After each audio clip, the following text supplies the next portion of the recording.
অন্ধকার রাতে কখন যে বৃষ্টি পড়বে তার কোনো ঠিক নাই। আজব দিনকাল মারা, রাতের বেলা মা সূর্যের তাপ।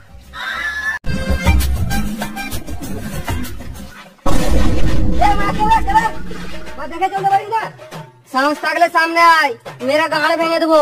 আবে তোর আমি সামনে আছি। কই কই কই কই কই কই রাতের বেলায় বলে ছেড়ে দিলাম, সাহস থাকলে দিনের বেলায় দেখা করিস। তোর মেরে ওই ছোট বড় গাঁটটা আছে না, ভেঙে দেবো একদম। কেন সেটা লিখি রে মারা।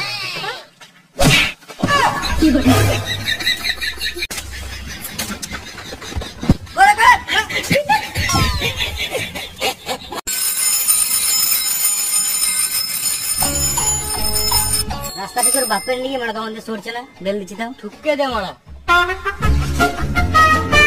দেখে চালাতে পারিস না, বেলটা মার কমপক্ষে। তখন থেকে বেল মারছি না, থেকে হ্যান্ডেল মারছি। আমি কি করে জানবো লকডাউনে মিষ্টি দোকান কেন খোলা ছিল? চালানি কি রে মারা। দাদা রেল স্টেশনটা কোন দিকে? দাদা দাদা রেল স্টেশনটা কোন দিকে?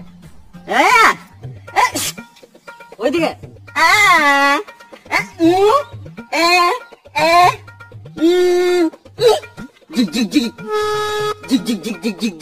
ওইদিকে তো বালতিতে ছিলে রে ওরা সব বলবে।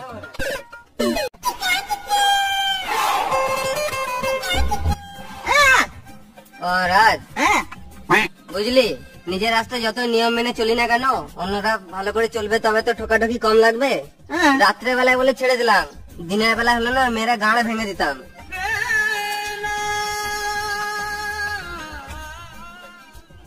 যত রাস্তার একদিকে হাত, সাইকেলের বেল থাকতো যদি না বাজায় তাহলে ওটা আমার দোষ, ধাক্কা তো লাগবেই।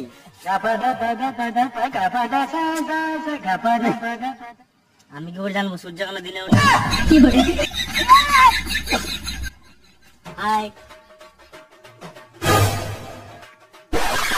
আমি এখানকার নতুন প্রধান। তোমাদের মতন যত প্রতিবন্ধী আছে সবাইকে সরকারের তরফ থেকে টাকা দেওয়া হবে। আমাদের মধ্যে কিছু কম আছে নাকি? হ্যাঁ নিশ্চয়ই আছে। না না, আমরা গাছে বাজে ব্যবসা করি না। আরে আমি তো তোমাদের সুযোগ সুবিধার জন্যই বলছি। আমি কি করে জানবো তোমার ছেলে কোনো গাঁজা খায়? আর একটা উল্টো পাল্টা কথা বলতে কানের ঘরে এক চড় দেবো। তোদের তিনজনকে কোনো সুযোগ সুবিধা দেওয়া হবে না।